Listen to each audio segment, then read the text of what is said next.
नमस्ते दोस्तों, आज की इस कहानी में आपका स्वागत है। मेरा नाम विराट है और मैं गुजरात का रहने वाला हूँ। यह कहानी मेरी और मेरी मम्मी की है, जो एक सच्ची घटना पर आधारित है। मैं आप सबके सामने यह बताना चाहता हूँ कि कैसे मैंने अपनी मम्मी को तैयार किया, जबकि उनका मन नहीं था। तो दोस्तों, इस कहानी को दिल थाम कर सुनिएगा। दोस्तों, हमारे परिवार में मैं, मेरे पापा और मेरी मम्मी और मेरी एक छोटी बहन है। मेरे पापा का नाम ब्रिज मोहन है और वह एक प्राइवेट कंपनी में काम करते हैं। और मेरी मम्मी का नाम शालिनी है, वह एक गृहिणी है। और मेरी छोटी बहन का नाम अनुष्का है और वह हाई स्कूल में पढ़ती हैं। और मेरा नाम तो आपको पता ही होगा। तो चलिए आज बढ़ते हैं। मम्मी पापा की लव मैरिज हुई थी और वह दोनों ही काफी शिक्षित हैं, इसलिए हमारे घर का माहौल काफी खुला और आधुनिक है। अगर मम्मी की बात करूं तो वह अपने शरीर का बहुत ध्यान रखती हैं और अच्छी तरह से शिक्षित होने के कारण शर्ट, जीन्स और टॉप पहनना उनके लिए आम बात है। मम्मी अपनी फिटनेस का ध्यान रखने के कारण काफी आकर्षक और खूबसूरत दिखती हैं। मैं घर में उनका इकलौता बेटा हूँ, इसलिए मुझे हमेशा बहुत प्यार मिला है और पापा मम्मी कभी मुझे नाराज नहीं करते हैं। जब भी समय मिलता है हम चारों मिलकर खुलकर बातें करते हैं। तो ये कहानी शुरू होती है जब मैं कॉलेज में था। मेरी परीक्षाएं खत्म हो चुकी थीं और गर्मियों की छुट्टियां चल रही थीं। उस समय मेरी बहन का भी छुट्टियां चल रही थीं। चूंकि मैं कभी रिश्तेदारों के यहाँ रहने नहीं गया था, इसलिए मैंने छुट्टियां घर पर ही छुट्टियां बिताने का फैसला किया। हालांकि मेरी बहन नानी के घर जाने की जिद करने लगी थी, इसलिए पापा ने उसे नानी के घर छोड़ आए। मुझे घर पर छुट्टियां बिताने में कोई परेशानी भी नहीं थी, क्योंकि मैं घर पर लैपटॉप में गेम खेलता और मोबाइल पर टाइम पास करता रहता था। एक दिन मैं लैपटॉप पर गेम खेल रहा था और उस समय घर की काम वाली बाई छुट्टी पर गई हुई थी, इसलिए मम्मी ही सारे काम कर रही थी। पापा सुबह ऑफिस चले गए थे और मम्मी घर के काम निपटा रही थी। उन्होंने उस दिन राजस्थानी ड्रेस पहना हुआ था और चूंकि वे घर पर ही थीं, इसलिए उन्होंने दुपट्टा नहीं लिया था। इस समय मम्मी मेरे कमरे में आई और झाड़ू लगाने लगी। मैं बेड पर बैठा गेम खेल रहा था। जैसे ही मम्मी कमरे में आई और झाड़ू लगाने लगी, मैंने उनकी ओर ध्यान देना शुरू किया। चूंकि उन्होंने दुपट्टा नहीं लिया था, कुछ चीजें साफ दिखाई दे रही थीं। अचानक मम्मी ने मेरी ओर देखा और बोली, उठ, मुझे बेडशीट ठीक करने दे और फिर अपना गेम खेलना। फिर मैं तुरंत दूसरी तरफ देखने का नाटक करने लगा और फिर उठकर बाथरूम में चला गया। बाथरूम में जाकर मैंने सोचा कि कहीं मम्मी ने मुझे देखते हुए देख तो नहीं लिया। उस समय मैं डर गया था, लेकिन मेरे मन में कई तरह के विचार चलने लगे थे। मैं समझ नहीं पा रहा था कि जो मैंने देखा और सोचा वह सही था या गलत। फिर मैं बेडरूम में वापस आकर बैठ गया, लेकिन अब मेरा ध्यान गेम खेलने में नहीं लग रहा था। बेडशीट ठीक करके मम्मी किचन में चली गई थी। तब मुझे राहत मिली कि मम्मी को कुछ शक नहीं हुआ। फिर मैंने अपना लैपटॉप बंद कर दिया और मोबाइल पर टाइम पास करने लगा। अचानक मुझे एक नोटिफिकेशन आया और मैंने उस पर क्लिक किया। वहां मुझे कई कहानियां दिखीं, जिनमें एक कहानी माँ और बेटे के बारे में थी। मैंने वह कहानी पढ़ी जिसमें बेटा अपनी माँ के साथ किस तरह आनंद मनाता है। वह कहानी पढ़कर मेरे मन में भी कुछ वैसा ही ख्याल आने लगा। तब मैं बाथरूम में जाकर अपनी मम्मी के बारे में सोचते हुए हाथ से कुछ किया। फिर बाहर आया तो देखा कि उधर मम्मी किचन में खाना बना रही थी और फिर मैं फ्रिज से पानी की बोतल निकालते हुए मम्मी को देख रहा था। वे मेरी तरफ पीठ करके खड़ी थीं और मैं उन्हें ध्यान से देख रहा था। उनका ध्यान खाना बनाने में था, इसलिए उन्हें पता नहीं चला कि मैं उन्हें किस तरह देख रहा हूँ। और तभी अचानक मम्मी पीछे मुड़ी और मेरी तरफ देखते हुए बोली, क्या रे विराट, क्या हुआ, क्या देख रहा है? मैं घबरा गया और स्थिति संभालते हुए बोला, कुछ नहीं मम्मी, मैं देख रहा था कि मेरी प्यारी मम्मी कितनी मेहनत करती है, सुबह से लेकर रात तक। यह सुनकर मम्मी को बहुत अच्छा लगा और उसने कहा, हाँ बेटा, कुछ सालों में तुम्हारी भी पत्नी आ जाएगी मेरी मदद करने के लिए। और मम्मी हंस पड़ी। इतना कहकर मैं अपने बेडरूम में चला गया और सोचा कि मम्मी को क्या पता कि मैं उसे ही देख रहा था और क्या सोच रहा था। इस तरह मम्मी को देखते देखते कुछ दिन निकल गए और तब मैंने सोचा कि सिर्फ देखने से कुछ नहीं होगा, कुछ प्लान बनाना पड़ेगा। ऐसा सोचते सोचते शाम हो गई और पापा ऑफिस से घर आ गए। उन्होंने कहा कि ऑफिस के काम के लिए मुझे 10 दिनों के लिए विदेश जाना पड़ेगा। यह सुनकर मैं मन ही मन बहुत खुश हुआ और मैंने सहमति में सिर हिला दिया। फिर 3 दिन बाद पापा जाने वाले थे और मैंने ठान लिया कि जो भी करना है इन 10 दिनों में ही करना है, नहीं तो फिर ऐसा मौका नहीं मिलेगा। अगले दिन मंगलवार था। पापा जाने वाले थे, इसलिए थोड़ी बहुत शॉपिंग करनी थी। मम्मी और पापा शॉपिंग के लिए निकलने वाले थे। तब मुझसे पूछा, तू आएगा? तो मैंने मना कर दिया और कहा, आप लोग जाओ, मैं गेम खेलूंगा। फिर वे दोनों चले गए और उनके जाते ही मैंने दरवाजा लॉक किया और उनके बेडरूम में गया। मैंने अलमारी खोलकर देखा कि क्या मुझे कोई आइडिया मिलता है। तभी मुझे एक युक्ति सूझी। मैंने और ढूंढने की कोशिश की तो मुझे मम्मी की लिपस्टिक और बॉडी स्प्रे मिला। ढूंढते हुए मुझे मम्मी के कई कपड़े मिले। उनमें एक ड्रेस मिला। मम्मी का वह 1 पीस था, लाल रंग का। उसे देखकर मैंने सोचा, मम्मी इस ड्रेस में कैसी लगेगी। सोचते सोचते मैंने अलमारी में कपड़े ठीक ठाक से रख दिया। लेकिन बेडरूम में मम्मी की फोटो देखकर मुझे फिर से कुछ अजीब महसूस हुआ। अब मैंने मन में ठान लिया था कि मम्मी के नाम पर कुछ भी नहीं होने वाला। अब कुछ करना ही पड़ेगा, तभी मैं शांत हो पाऊंगा। सब कुछ ठीक से समेटकर मैं हॉल में आकर टीवी देखने लगा। तभी मम्मी और पापा वापस आ गए और बैठ गए। इस तरह वह दिन निकल गया और अगले दिन पापा जाने वाले थे। इसलिए मम्मी ने जल्दी उठकर सब कुछ समेट दिया और पापा को नाश्ता देकर घर के बाकी काम करने लगी। सुबह के 8 बजे पापा हमें बाय बोलकर चले गए और मम्मी भी घर के कामों में लग गई। पापा का बाहर कंपनी के काम से जाना हमारे लिए कोई नई बात नहीं थी। मम्मी जल्दी उठने और पापा को संभालने के चक्कर में नहाने नहीं गई थी। पापा के जाने के बाद सुबह 9 बजे मम्मी नहाने चली गई और मैं हॉल में टीवी देख रहा था। अचानक मम्मी की आवाज आई, विराट, तौलिया दे दो। मैं बाहर ही भूल आई। मैं तुरंत तौलिया लेकर गया। मम्मी ने दरवाजा थोड़ा सा खोला और तौलिया लेने के लिए हाथ बढ़ाया। जब मम्मी ने तौलिया के लिए हाथ बढ़ाया तो मैंने देखा कि मम्मी के बाल पूरी तरह भीगे हुए थे। उनके हाथ से पानी टपक रहा था और उनके चेहरे और हाथों पर पानी की बूंदें देखकर मम्मी मुझे बेहद खूबसूरत लगी। जब मम्मी ने हाथ आगे किया तो वह थोड़ा साइड में खिसकी थी। तब मुझे वह थोड़ी सी दिखी और उस पर पानी की बूंदें भी थीं। उसके हाथ जैसे मुझे अंदर बुला रहे थे, लेकिन वह चालाक थी, तुरंत अंदर खिसक गई। ऐसा लग रहा था कि मैं तुरंत अंदर जाकर उसे खड़ा खड़ा ही आनंद दे दूं। वैसे भी पापा घर पर नहीं थे, लेकिन मैंने खुद पर काबू किया और हॉल में आकर बैठ गया। फिर 5 मिनट बाद मम्मी तौलिया लपेटे हुए हॉल में आई और टीवी के पास लगे शीशे के सामने खड़ी होकर हेयर ड्रायर से बाल सुखाने लगी। मैं और भी ज्यादा परेशान हो गया और उसे पीछे से देखने लगा। जब जब मम्मी अपने बालों में हाथ डालकर हेयर ड्रायर से बाल सुखा रही थी, उसके लिए यह सब नॉर्मल था। लेकिन उसे क्या पता था कि पीछे सोफे पर बैठा लड़का उसे आनंद देने के लिए पागल हो रहा है और उसे पीछे से देख रहा है। मैंने मन में विचार किया कि आज से ही कोशिश करनी चाहिए और मैंने बिना समय गवाए बोला, मम्मी, तू हमेशा साड़ी और राजस्थानी ड्रेस ही पहनती है घर में? तब मम्मी बोली, क्यों रे बेटा, ऐसा क्या है? मुझे जो सही लगता है वो पहनती हूँ। तुम्हें ऐसा क्यों लगता है कि कुछ और पहनना चाहिए? तब मैंने कहा, कुछ नहीं मम्मी, कल जब तूने जीन्स और टॉप पहना था तो बस यूं ही कह रहा था। तब मम्मी बोली, अरे पागल, घर में कौन जीन्स और टॉप पहनता है? बाहर जाना हो तभी पहनूंगी ना। फिर मैंने कहा, ऐसा नहीं है मम्मी, जब तू साड़ी और राजस्थानी ड्रेस पहनती है तो थोड़ा उम्र दराज लगती है, इसलिए बोला। फिर मम्मी ने जवाब दिया कि अब जवान दिखकर क्या करना है, जिससे प्यार किया उसे शादी कर ली, और अब तुझ जैसा आलसी बेटा और अनुष्का जैसी खूबसूरत बेटी है, फिर और क्या चाहिए। इतना कहकर मम्मी जोर से हंसी और बेडरूम में कपड़े पहनने चली गई। मैं भी हंस पड़ा और टीवी देखने लगा। थोड़ी देर बाद मम्मी बाहर आई कपड़े बदल कर।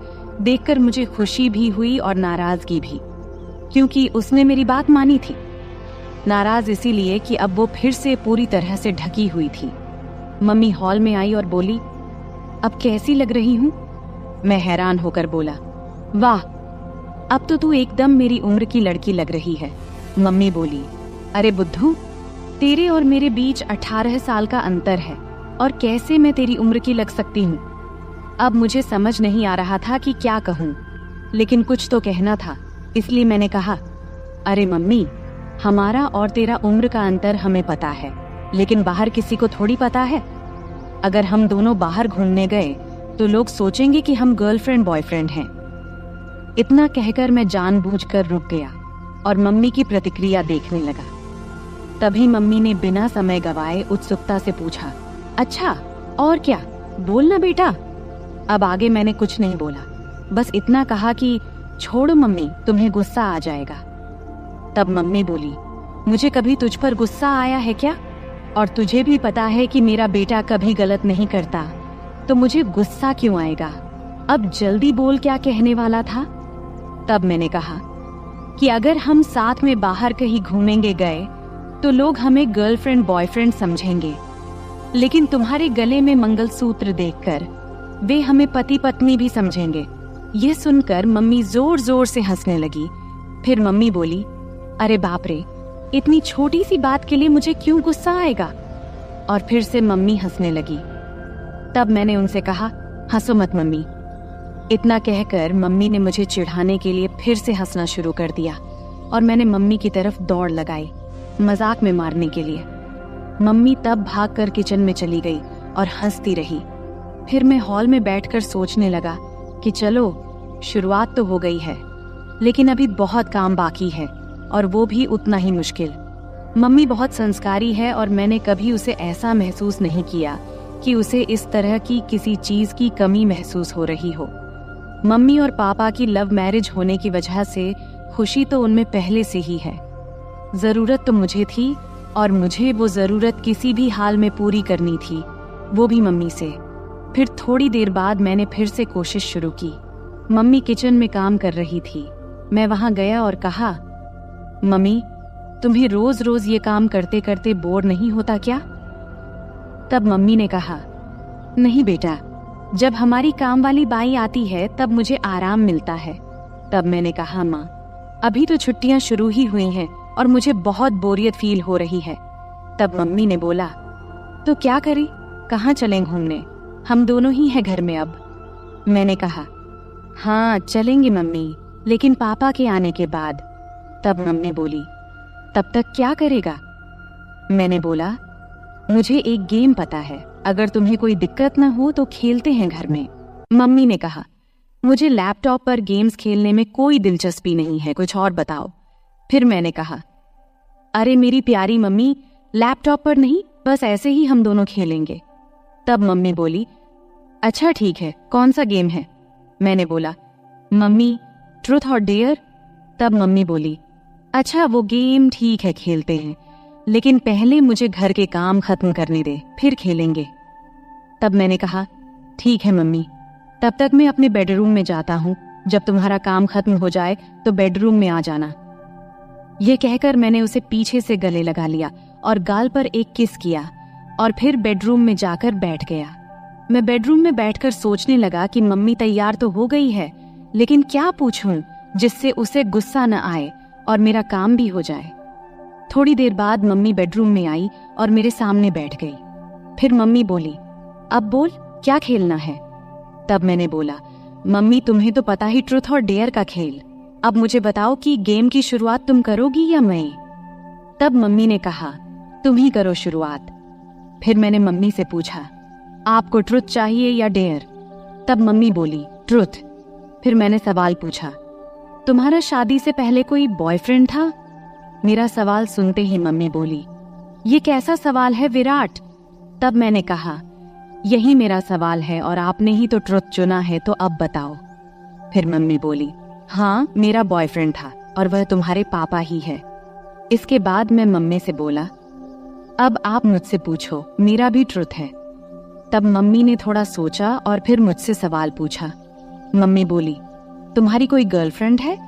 तब मैंने हाँ में जवाब दिया और कहाँ हाँ है, वह मेरे सामने ही बैठी है। मेरा जवाब सुनते ही मम्मी थोड़े गुस्से में बोली, अरे बेटा, ऐसा बोलना गलत है। मैं तुम्हारी मम्मी हूँ।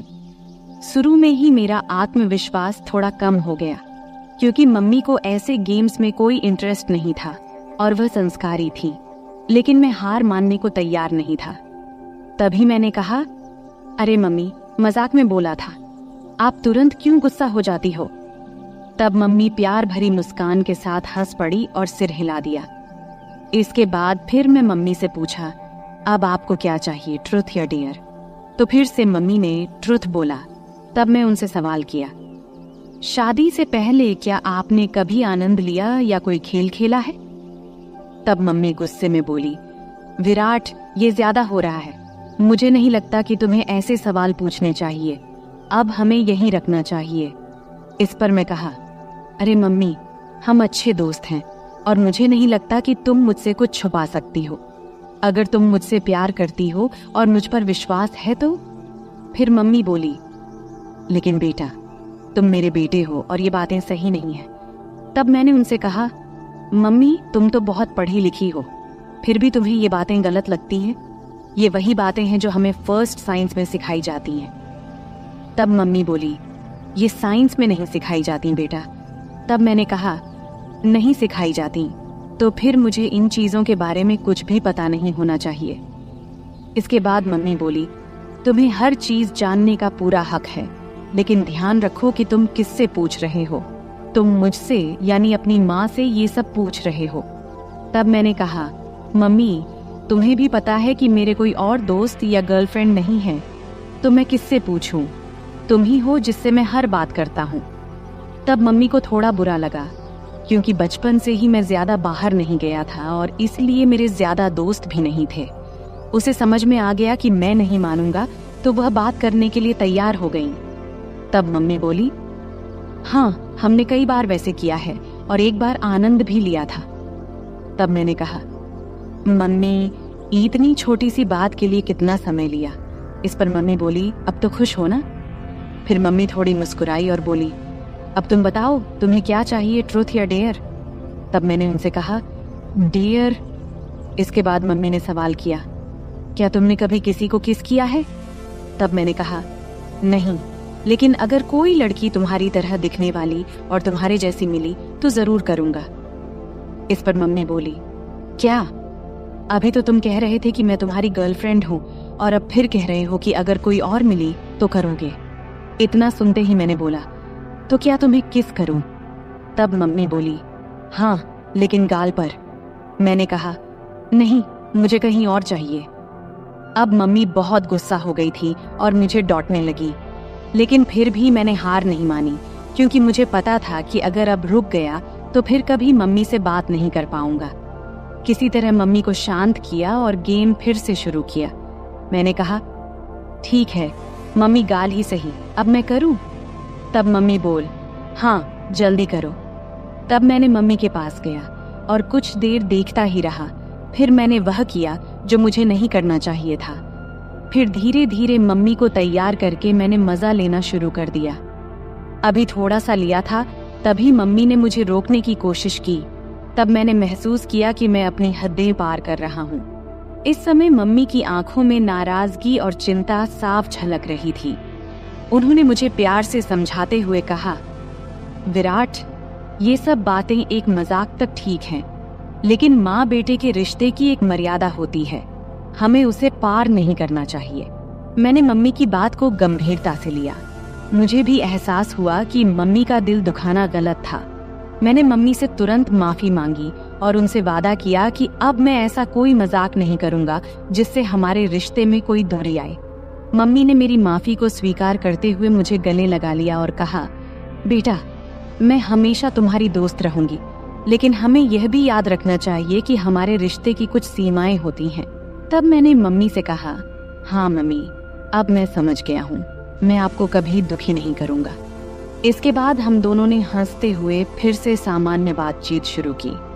अब मम्मी ने मुझे मेरे दोस्तों के साथ अधिक समय बिताने की सलाह दी और कहा कि जीवन में रिश्तों की मर्यादा और सम्मान बनाए रखना बेहद जरूरी है।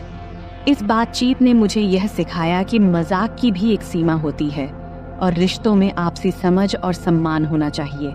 अंत में हम दोनों ने एक दूसरे के साथ हंसते हुए खेल खत्म किया और यह वादा किया कि हमारे बीच दोस्ती और प्यार हमेशा बना रहेगा, लेकिन रिश्तों की मर्यादा को भी कभी नहीं भूलेंगे। तो दोस्तों, यह थी हमारी आज की छोटी सी कहानी। आपको यह कहानी कैसी लगी कमेंट करके जरूर बताएं। अगर आपको यह कहानी पसंद आई हो तो इसे लाइक करें और अपने दोस्तों के साथ शेयर करें। आगे भी ऐसी ही रोमांचक कहानियों के लिए हमारे चैनल को सब्सक्राइब करें और बेल आइकन दबाना न भूलें ताकि आप हमारी कोई भी कहानी मिस न करें। धन्यवाद। यह कहानी काल्पनिक है, इसे किसी गलत उद्देश्य से न लिया जाए। अरे, मैं तुमसे कुछ पूछ रही हूँ बेटा, तुम्हारा ध्यान कहाँ है? नीचे बैठकर सब्जी काटते हुए माँ बोली। तब मेरा ध्यान कहीं और था। फिर झट से ध्यान भटकाते हुए बोला, क्या कह रही थी माँ? तब दोबारा से माँ ने कहा, मैं ये कह रही थी कि आजकल तुम्हारा काम बहुत बढ़ गया है, ऐसा लगता है। मैंने जवाब देते हुए कहा, हाँ माँ, काम तो बहुत बढ़ गया है, अब तो समय ही नहीं मिलता, इसलिए अभी मैं ग्राहकों की डिमांड पूरी करने में लगा हूँ। बस थोड़े दिन आप इंतजार कर लो, सब खत्म होते ही जल्द ही मैं आपको फ्री मिलूंगा। नमस्ते दोस्तों, आज की इस कहानी में आपका स्वागत है। मेरा नाम अभय है और आज मैं आपको अपनी और अपने माँ की कहानी सुनाने वाला हूँ। मेरे माता पिता का तलाक उनकी शादी के 5वें साल में ही हो गया था। उस समय मेरी उम्र सिर्फ 4 साल थी और मेरी माँ 24 साल की थी।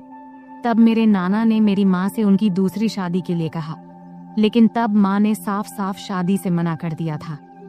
तब कोर्ट के फैसले के अनुसार पापा हर महीने 40,000 रुपए और रहने के लिए एक घर दिए थे, जिससे हमारी सारी जरूरतें पूरी हो जाती थीं।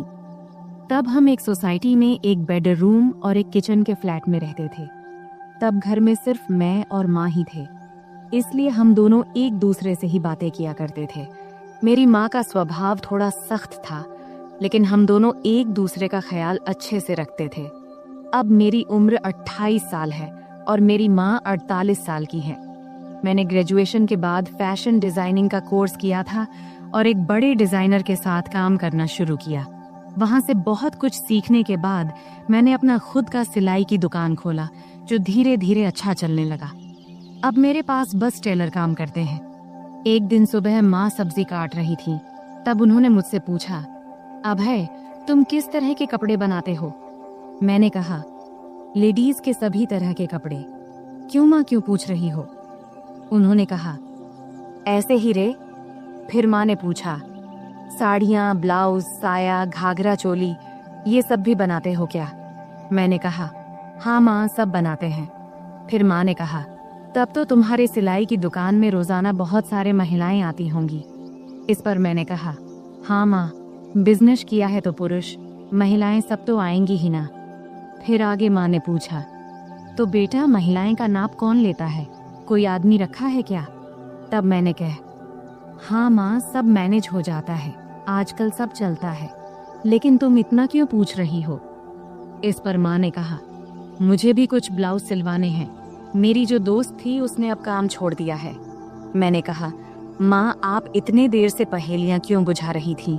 अगर आपको ब्लाउज बनवाना है तो इसमें दिक्कत क्या है? तुम अपना पुराना ब्लाउज दे दो, मैं टेलर को दे दूंगा, वह बना देगा, फिर लाकर तुम्हें दे दूंगा।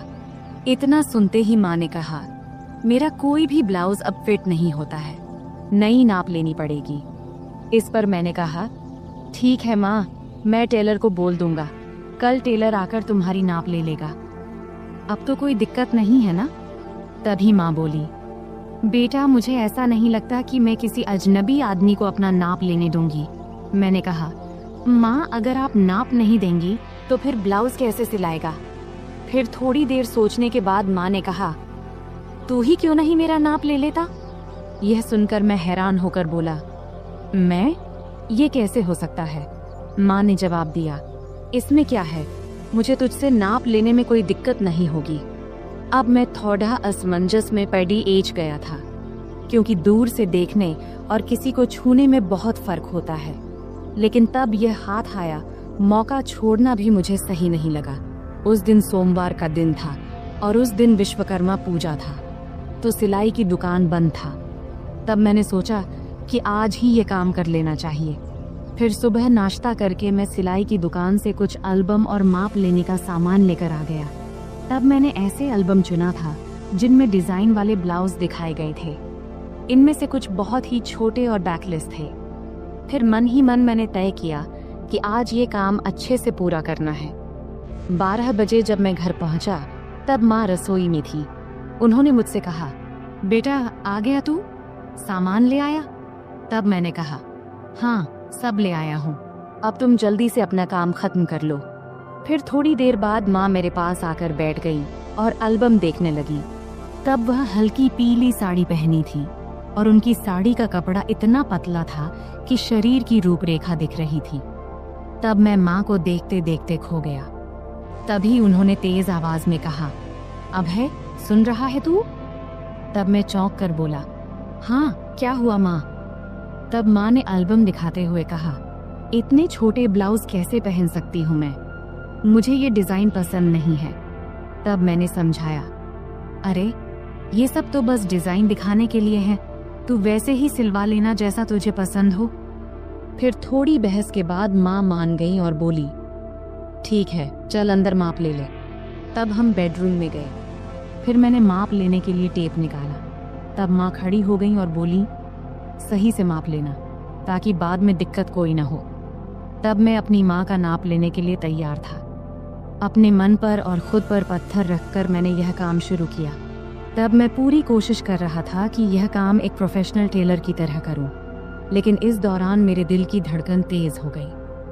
तभी माँ ने और करीब आकर मुझसे कहा, चल जल्दी कर, मुझे और काम भी करना है। फिर मैंने माप लेना शुरू किया और पहले मैंने माँ के बाजू, कंधे और कमर का नाप लिया। फिर थोड़ा रुककर मैंने माँ से पूछा, माँ ब्लाउज के नीचे की पट्टी इतनी छोटी क्यों होती है, इससे परेशानी नहीं होती क्या? मैंने सुना है कि कई महिलाओं को वहाँ के कपड़े काटने से दिक्कत होती है, क्या तुम्हें कभी ऐसा हुआ है? इस पर माँ ने सिर झुका लिया और कहा, मुझे तो अभी तक कोई दिक्कत नहीं हुई। फिर मैंने कहा, मुझे लगता है कि तुम्हें थोड़े बड़े डिजाइन के ब्लाउज सिलवा लेने चाहिए। इस पर माँ ने हामी भरी और मैं फिर नाप लेने लगा। मैंने गले का नाप लेना शुरू किया।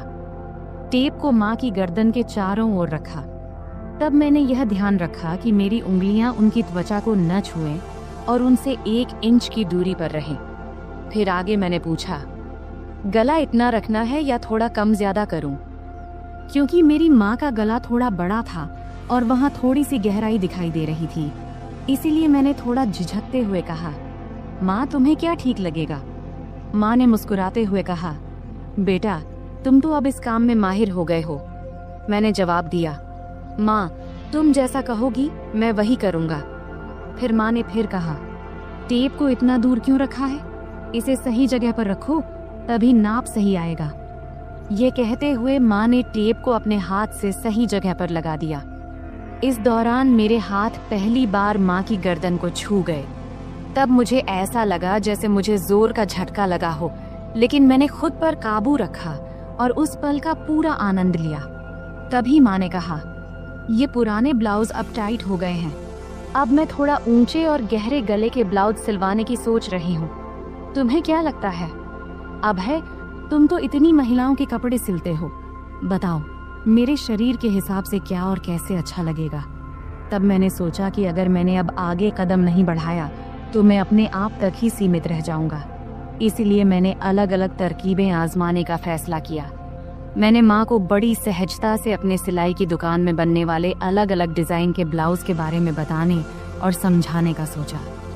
मैंने कहा, मुझे लगता है कि गला जितना गहरा है उतना ही काफी है, लेकिन अगर गले को गहरा रखकर बाकी हिस्से को थोड़ा बड़ा बना दिया जाए तो कैसा रहेगा? फिर मैंने टेप को उनके गले से निकालते हुए कहा, और गले को थोड़ा और गहरा बनाने में क्या दिक्कत है? फिर माँ बोली, बाकी हिस्से को बड़ा कैसे करेंगे ये बताओ। अब माँ भी थोड़ा सहज होने लगी थी और यही मैं चाहता था। मैंने कहा, 1 मिनट रुकिए, मैं आपको समझाता हूँ, लेकिन उससे पहले आखिरी माप ले लेने दीजिए। फिर मैंने कहा, आप दोनों हाथ को थोड़े ऊपर उठाओ। अब मैं उसके पीछे जाने वाला था। उसने हाथ उठाए ही थी कि मैं उसके करीब आकर उसकी पीठ के पीछे से अपने हाथ ले गया। फिर मैंने उसके कंधों पर हाथ रखा और उसे धीरे धीरे उसकी कमर के बीच तक लाकर नाप लिया और बोला, माँ, यह 34 इंच आ रहा है। चलो एक काम करते हैं, 33.5 या 34.5 ही ले लेते हैं। वैसे भी सिलाई करते वक्त अलग अलग डिजाइन के लिए थोड़ा बहुत अंतर रखना पड़ता है। फिर मैंने माँ से पूछा, माँ, क्या आपको बुरा लग रहा है माप लेने से? माँ ने जवाब दिया, नहीं बेटा, ज्यादा नहीं। फिर मैं थोड़ा झिझकते हुए उसकी साड़ी के 34 इंच का माप लेते हुए बोला, माँ अब बता, तेरा माप तो लगभग सब सही है। उसने कहा, थोड़ा टाइट लग रहा है बेटा। फिर मैंने टेप को गले में डालकर कहा, अब यहाँ आईने के सामने आ जाओ। फिर मैंने उसके दोनों कंधे पकड़कर उसे आईने के सामने खड़ा कर दिया। तब उसके चेहरे पर एक सवालिया भाव था। फिर मैंने कहा, माँ, सब बताता हूँ, थोड़ा सा रुक जा, पहले पानी पीकर आता हूँ, तुझे चाहिए क्या? तब उसने सिर हिलाकर मना कर दिया। फिर मैं रसोई में गया, पानी पिया और खुद को थोड़ा ठीक किया। फिर कुछ आगे का सोचने लगा कि अब यह सब करते हुए मैं अगले कौन सा कदम बढ़ाऊं। तब 2-3 विकल्प मेरे मन में आए। फिर मैं वापस बेडरूम में आ गया। तब माँ ने अपना पल्लू फिर से कंधे पर ठीक से ले लिया था, लेकिन 6 फुट के बड़े शीशे के सामने वह बेहद ही सुंदर लग रही थी, जिसे मैं शीशे में ही निहारने लगा। तभी माँ बोली, कहाँ ध्यान है बेटा, इधर देखो, अब मैं तुझे इसी ब्लाउज में बदलाव करके दिखाती हूँ, जैसा कि तूने मुझसे कहा कि हम गले को 1 इंच गहरा कर लेते हैं। फिर उसने कहा, तू ऊपर वाला हुक खोल और ऊपरी किनारों को अंदर मोड़ कर देख। तब उसे ठीक से समझ नहीं आया, तो उसने प्रश्न भरी नजरों से मेरी ओर देखी और बोली, मुझे समझ नहीं आ रहा, तू ही कर ले, मैं यह तुझ पर छोड़ती हूँ। तब तीर सीधे निशाने पर लगा था और मुझे भी यही चाहिए था। फिर मैंने आराम से उसके हुक खोले और किनारों को उलटी दिशा में अंदर की तरफ मोड़ने लगा।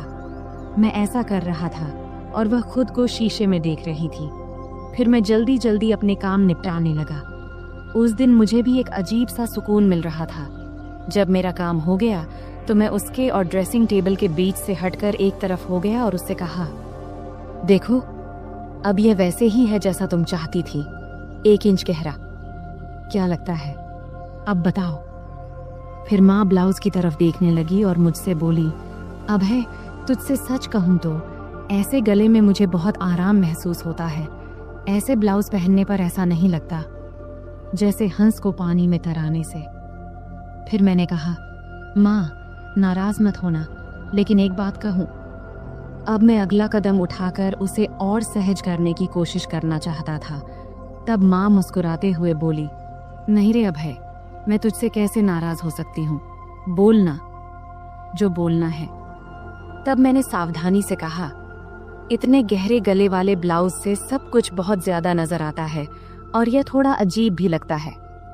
यह सुनते ही माँ ने अपने ब्लाउज की 3 इंच अंदर की तरफ मोड़ी और हंसते हुए बोली, मुझे कौन देखने वाला है अभय, घर पर तो हम दोनों ही रहते हैं और बाहर मुझे बहुत कम ही जाना पड़ता है।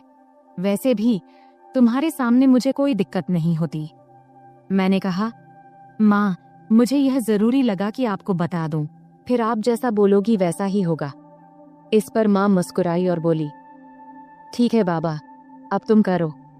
फिर मैंने कहा, मैं तुम्हें वैसे ही ब्लाउज दिखाता हूँ जैसा मैं बता रहा था। उसके बाद मैं उसके एकदम सामने गया। जैसे ही मैं उसके पास गया, वह थोड़ा आगे बढ़ी। फिर मैंने ब्लाउज का हुक वापस लगाने के लिए ब्लाउज को ठीक करना शुरू किया। फिर फोटो लेने के बाद मैंने उसे वापस सही से पहना दिया। फिर मैंने उसके दोनों कंधों के पास से ब्लाउज के किनारे पकड़ा और हल्का सा खींचा ताकि उसके कंधे साफ नजर आएं। ब्लाउज अब ढीला हो गया था और उसके कंधे लगभग उघड़ गए थे। इसके बाद मैंने नीचे से दोनों तरफ अपनी 2 उंगलियां अंदर डालीं और वह सहजता से ब्लाउज के अंदर चली गई। तब उसने मेरी तरफ देखकर कहा, क्या कर रहे हो बेटा, मुझे कुछ समझ नहीं आ रहा, बस 1 मिनट रुको माँ। मैंने सिर हिलाते हुए कहा और फिर अपने काम में लग गया। अब मैंने उसके ब्लाउज के नीचे की किनारी पकड़ा और उसे थोड़ा नीचे खींचा। फिर मैंने उसके ब्लाउज के नीचे के दोनों हुक खोल दिए अब उसकी गर्दन की कटिंग थोड़ी दिख रही थी। अब सारा काम खत्म करने के बाद मैं थोड़ा पीछे हटकर उसे एक बार देखा और फिर किनारे हो गया। अब उसका गला बड़ा हो गया था, लेकिन ज्यादा गहरा नहीं था। तब मैंने नोटिस किया कि उसकी चेहरे पर संतोष नहीं दिख रहा था। शायद उसे और गहरे गले वाला चाहिए था। इसलिए मैंने पूछा, क्या हुआ माँ, ऐसा ठीक नहीं लग रहा क्या? तब माँ ने हाथ रखते हुए शरारती अंदाज में हंसते हुए बोली, नहीं रे, मुझे गहरा गला अच्छा लगता है, नहीं तो ऐसा लगता है जैसे किसी ने कसकर बांध दिया हो। तब उसकी बात सुनकर मुझे ऐसा लगा जैसे मुझे 440 वोल्ट का झटका लगा हो। फिर आगे वह बोली, अरे ये कई बार सिर्फ दूरी की वजह से होता है। एक काम करो, क्या तुम सिर्फ ब्लाउज में ही माप ले सकते हो? वैसे भी मुझे ऐसा एक ब्लाउज चाहिए जिसमें नीचे कुछ पहनने की जरूरत ना हो। अगर माप सही से लो तो बेहतर रहेगा। मैंने कहा, हाँ माँ, यह सही भी रहेगा, लेकिन बाकी ब्लाउज के लिए तो नीचे पहनना जरूरी होगा, नहीं तो वे टाइट हो जाएंगे। तब माँ ने सिर हिलाते हुए कहा, ठीक है, तुम यहीं रुको, मैं आती हूँ। फिर वह बाथरूम में चली गई और दरवाजा थोड़ा सा खुला ही छोड़ दिया। तब मन में ख्याल आया कि दरवाजे के पीछे से झांकूं, लेकिन मैंने संयम बनाए रखा, क्योंकि मैंने तय किया था कि धीरे धीरे माँ को अपने सामने सहज बनाना है। फिर 5 मिनट बाद माँ बाहर आई और मेरे सामने आकर खड़ी हो गई। तब एक पल के लिए मैंने उसकी ओर देखा और देखकर हैरान रह गया, लेकिन मैंने कोई प्रतिक्रिया नहीं दिया और अपने काम में लग गया। फिर मैंने कहा, माँ, अब हम सिर्फ तुम्हारी पीठ का ही माप लेंगे, क्योंकि फर्क वहीं से पता चलेगा। तब माँ ने हल्के से मुस्कुराते हुए पूछा, क्या रे, तुम लोग सिलाई की दुकान में भी औरतों को ऐसे ही कपड़े उतरवाने को कहते हो क्या? फिर आगे माँ ने अपना हाथ मेरे कंधे पर रखते हुए और शरारती अंदाज में हंसते हुए बोली, तुम्हारी तो मौज है बेटा, इतनी सारी औरतों को संभालने का काम मिलता है। इस पर मैंने जवाब दिया, माँ, मजा कैसा? मैं तो अब कुछ खास औरतों को छोड़कर माप लेना बंद कर चुका हूँ। अच्छा, और ये क्यों? माँ ने पूछा।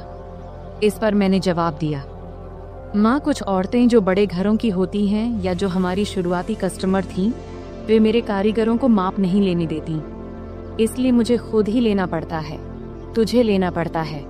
यह कहती हुई माँ पलंग पर बिना आंचल के बैठ गई और फिर बोली, बेटा, तुम्हारी तो मन मोह लेती होगी इन औरतों ने। मैंने मुस्कुराते हुए कहा, नहीं माँ, मैं तो बिल्कुल प्रोफेशनल तरीके से काम करता हूँ।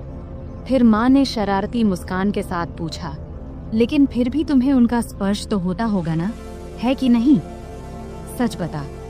इस पर मैं थोड़ा शर्माते हुए बोला, हाँ, होता है, लेकिन वे कुछ नहीं कहती, क्योंकि उन्हें मेरे सामने सुरक्षित महसूस होता है।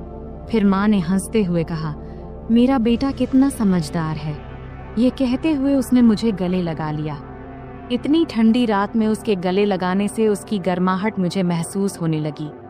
फिर थोड़ा पांव खींचते हुए माँ ने पूछा, बेटा, तुमने ये सब बातें कहाँ से सीखी? मैंने कहा, माँ, इन औरतों से ही।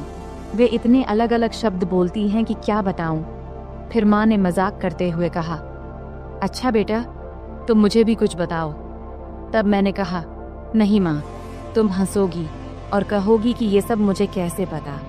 माँ बोली, नहीं बेटा, मैं समझती हूँ कि तुम अब बड़े हो गए हो, लेकिन मुझे यह भी समझना है कि तुम्हें क्या पता है और क्या नहीं। फिर मैंने हिम्मत जुटाकर माँ से कुछ बातें साझा किया। तब माँ ने आत्मविश्वास से कहा, अरे बाबा, तुम्हें तो सब पता है। फिर मैंने हंसते हुए कहा, चलो छोड़ो ये सब, अब तुम्हारा नया डिजाइन वाला ब्लाउज लेकर आता हूँ। फिर मैंने उठते हुए पूछा, हाथ लगाऊं तो चलेगा ना? तब माँ ने खुद को सभ्य दिखाने की कोशिश करते हुए कहा, अरे हाँ बेटा, मुझे तुम पर पूरा भरोसा है। और क्या तुमने इतना जल्दी सब कुछ फिट कर लिया?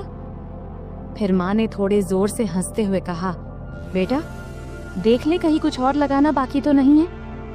तब उसके इस मजाक से मैं शर्म से लाल हो गया। अब वह पल भी आ गया था जिसका इंतजार था। फिर मैंने माँ को ड्रेसिंग टेबल के सामने खड़ा किया और खुद उसके पास जाकर खड़ा हो गया। फिर मैंने अपने दोनों हाथ नीचे लाते हुए कहा, देखो ये कितनी नीचे तक जा रहा है, इसका कारण इसका माप है।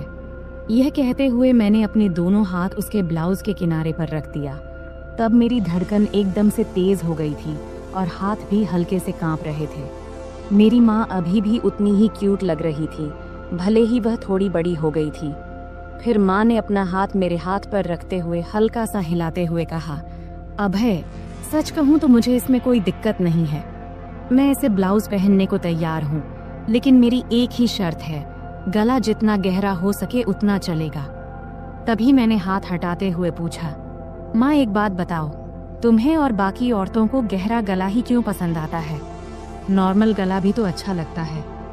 इस पर माँ ने मुस्कुराते हुए बोली, अरे बेटा, मुझे तो ये घर में ही पहनने हैं। घर में तो कोई दिक्कत नहीं है, इससे थोड़ा आरामदायक लगता है और गर्मी भी नहीं लगती। फिर माँ बोली, बेटा तुम एक बात बताओ, अगर गला बहुत गहरा हुआ तो पट्टी दिखेगी क्या? मैंने जवाब दिया, हाँ जरूर दिखेगी, लेकिन अगर गर्मी लगती है तो आल घर में सिर्फ गाउन क्यों नहीं पहनती? खैर कुछ ना पहनोगी तब भी चलेगा, मैं तुम्हारे लिए एक सुंदर स्लीवलेस गाउन सिलवा देता हूँ। तब माँ ने अपना नाक सिकोड़ते हुए कहा, गाउन और वह भी स्लीवलेस? मुझे पसंद नहीं है। तब मैंने समझाते हुए कहा, अरे घर में तो कोई दिक्कत नहीं है, वैसे गर्मी में पेटीकोट भी नहीं पहनोगी तो और आरामदायक लगेगा। चलो एक काम करते हैं, एक ऐसा गाउन सिलवा कर देख लो, बस एक बार पहन कर देखना, अगर अच्छा लगे तो ठीक, वरना मत पहनना।